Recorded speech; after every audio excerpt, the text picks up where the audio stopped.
Good evening. I am a researcher in the machine learning team of Michel Sebag and Marc Schopenhauer at Paris-Saclay University. And since 1 year, I'm also the CTO of Nukk.AI. What is Nukk.AI? Nukk.AI is a private AI lab based in Paris that I co-founded with Jean-Baptiste Fantin in May 2018.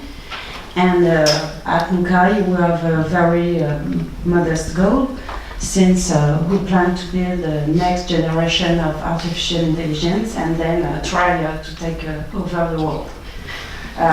More seriously, our conviction is that the future of AI will be hybrid, and as you know, artificial intelligence is very popular, but I think that most of people see only the top of the iceberg, and in artificial intelligence there are many paradigms, each having their weaknesses and their strengths depending on the task to be performed.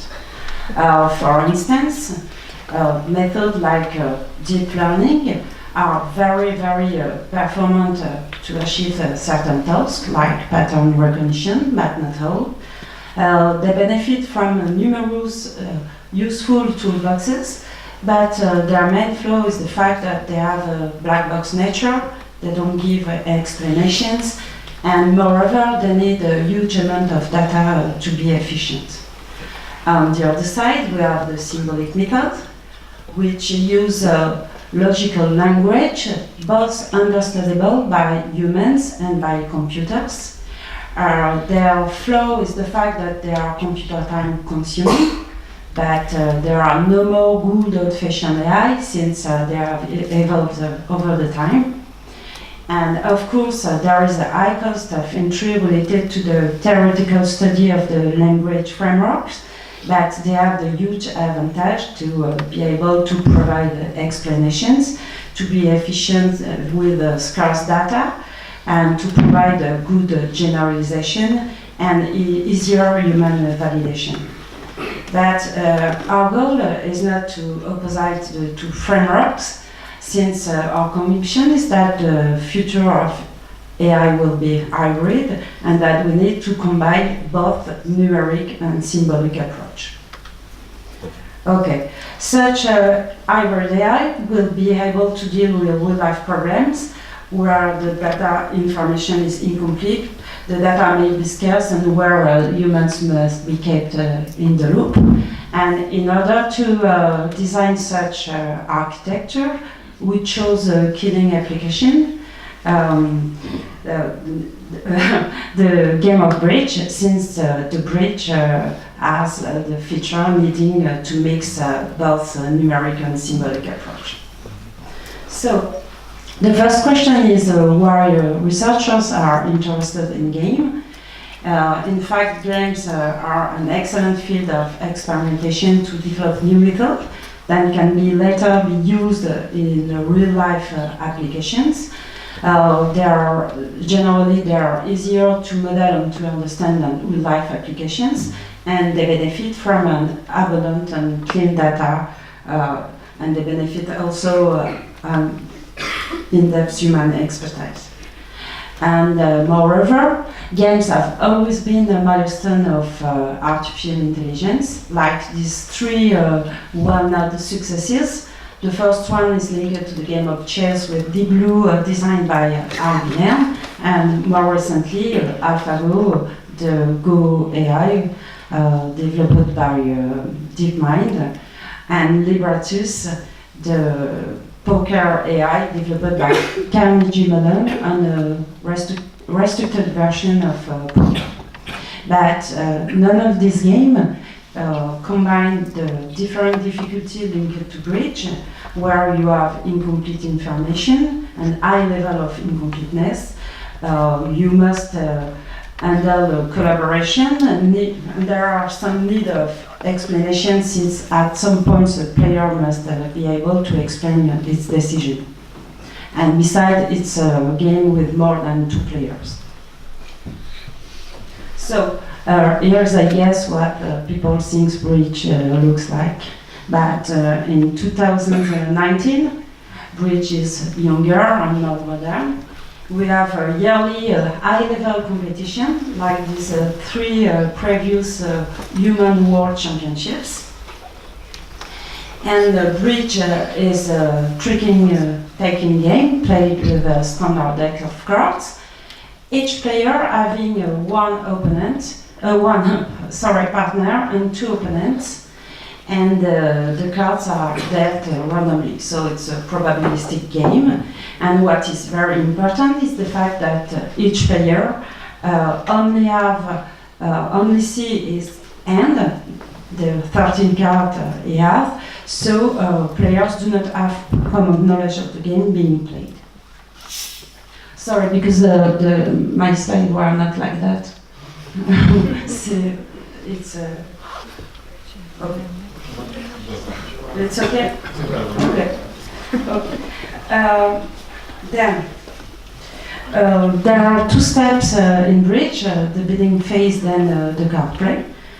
During the bidding phase, the player uses bidding cards used to pass information to their partner about their hand, and the goal is to reach an optimal contract. And during the card play, the goal is to fulfill or to defeat for the opposite side the contract reached during the bidding phase. Yes, bridge is sometimes called the king of modern sports. The reason is the fact that to be a good bridge player requires more the skills of a doctor that make diagnosis rather than those of a mathematician. If you want to be a good player, you must be able to have a depth of analysis. You must handle both collaborative and adversarial aspects. You may be able to process with multi-sources information, reasoning with incomplete information, and at some point of the game, a player must give explanation to the opponent, so bridge needs explanations.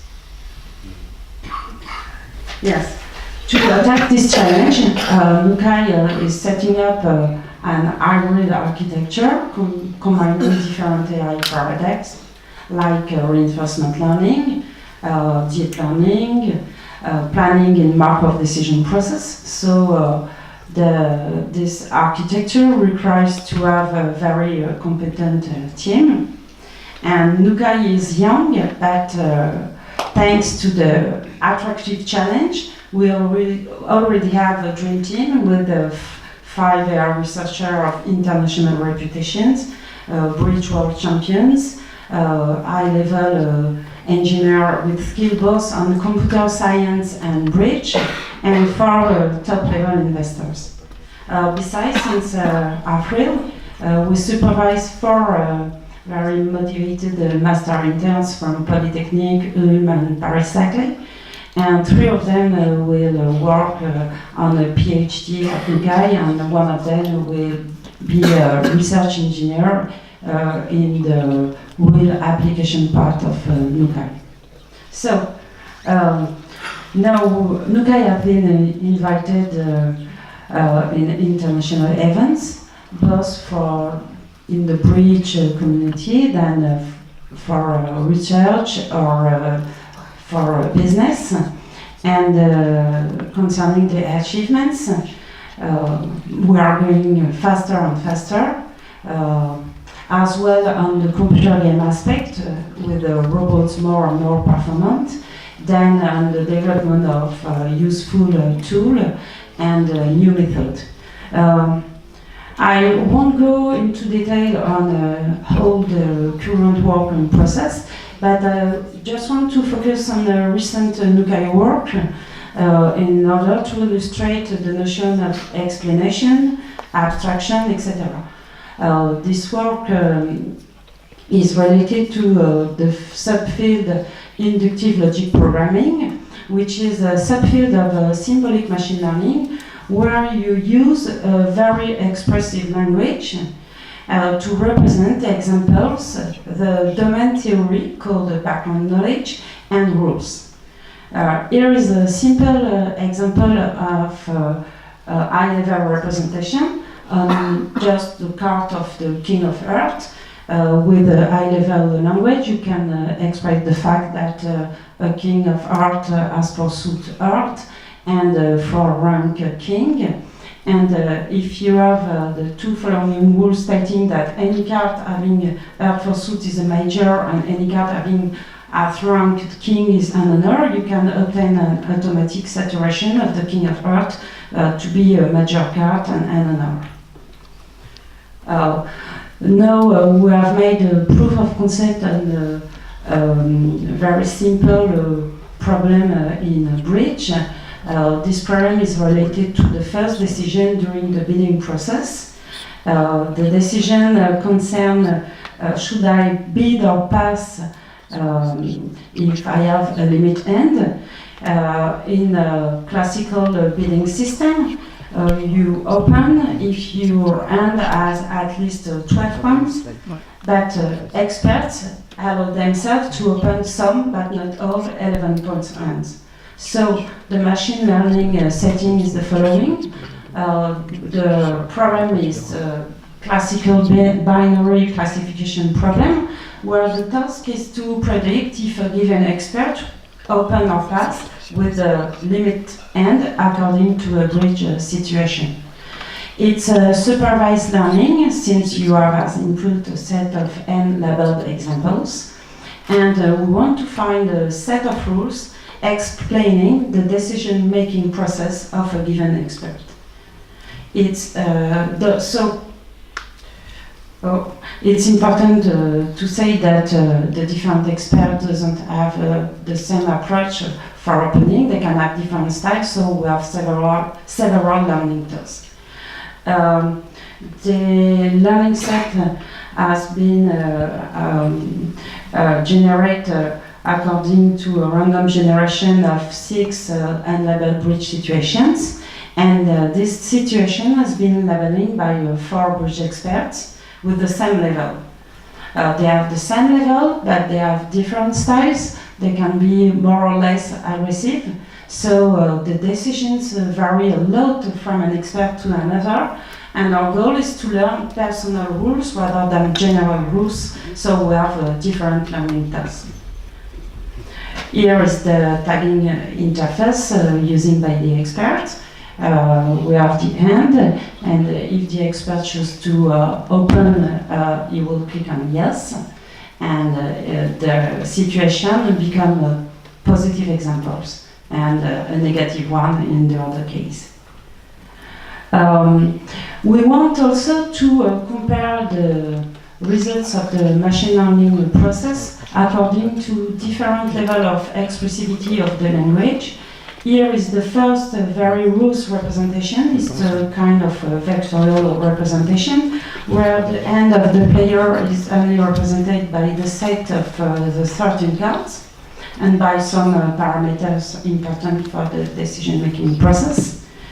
But since we want to keep a human in the loop, we have designed in a joint work between expert and else what we call background knowledge, which is a mixture of facts and rules that can be used to enrich the example's description, like the King of Hearts before.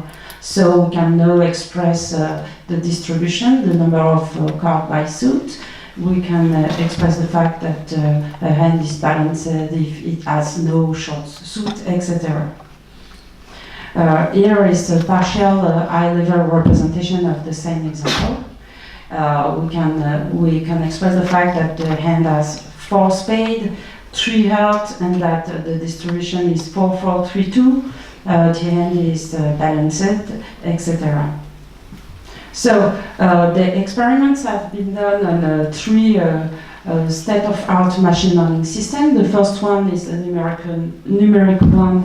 It's called simple SVM, and 2 ILP systems are Aleph and Tilde. Aleph learn a set of rules, and Tilde learn a relational decision tree. Now, very quickly, the results. Here is the accuracy with respect to the background knowledge expressivity. We can see that the performance with the row BK is low as expected. and SVM has better results, but it provides no explanations. And model learns with a high level BK have significant better results. Now, the accuracy in terms of the size of the training set, the result is very, very interesting, because we can see that both ILP systems reach a good performance while seeing few examples, so we can handle scarce data. I think that the good performance was reached with only 100 examples, and with small models. We have a limited number of rules or nodes in the decision tree. Moreover, the complexity, so the number of rules or the number of nodes related to the different experts, was significantly different from an expert to another. And what was very interesting is the fact that we saw a relationship between this model's complexity and the expert's way of thinking. The model of the expert with an analytical mind was 2 times smaller than those of the more intuitive expert.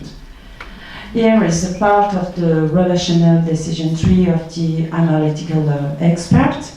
And since this tree is readable by the human, we have made a human validation, and the expert has validated the first criteria of the decision. The global vision of the decision tree appeared to be incongruent, and finally, before the experiments, the expert was not able to explain clearly his decision-making process because he has a lot of patterns. And so bridge experts also have black box approaches, and Nukk.AI approaches allow us to have a look inside their mind. Concerning the generalization, the background knowledge and the set of learned rules can be reused to handle another problem related to the same domain, in this case the bridge. So it's a kind of transfer learning, and it can also be used as input of other Nukk.AI modules like data++ and even numerical approaches. So it's the beginning of the hybrid method. And finally, this background knowledge is incrementally updated by humans and by output of the ILP systems. Well, to conclude, we are building a program that can outperform the best bridge champions, but we also want to extract human readable rules, explicitly the reasons for decision making. So we think that mastering bridge will be a big step between AI such AlphaGo with a black box approach and artificial general intelligence. And finally, it's important to say that there is a huge impact being bridge.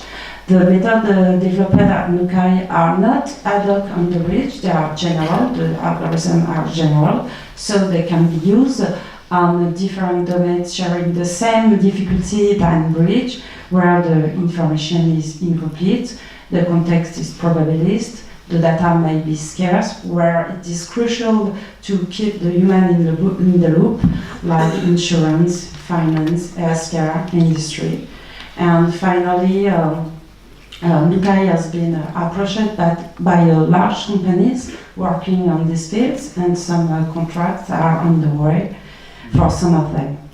Well, thanks for your attention.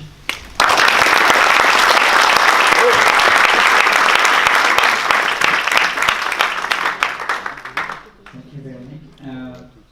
Could I ask the first question? So I would like to know how you meet this game, and did you start with the computer and engineering stuff, or with the bridge? What is the story about that? Okay, in fact, I'm also an elite bridge player, and the story began more than 3 years ago, when it was, in fact, when I was in the machine learning team of Michel Seberek. Olivier Teto asked me to use a boosting approach on bridge because he knows that I play bridge. And so I began to work with him, and I realized at this moment that the bridge was really a great challenge and was very interesting. And I was happy because I have some expertise, so it was easier for me to design such architecture. And this is the beginning of the story. Okay. Yeah, I wanted to know if, as you're with 4 players, are your AI, in fact, 2 AI against 2 persons, 1 AI and 1 person against 2 persons? What is the best fit? Okay, it's a very good questions, and we have a lot of meeting related to this kind of decision. We think that if we put 2 AI against 2 players, 2 same AI, it won't be fair. Because when you play with a partner, it's not your clone. So at the beginning, we plan to compare 1 AI to 1 human at the same place. But and after we will try to be fair, and in fact, it's not like in Go, because in Bridge there is a lot of challenge. In Go, it's monolithic. You have 1 challenge, you play.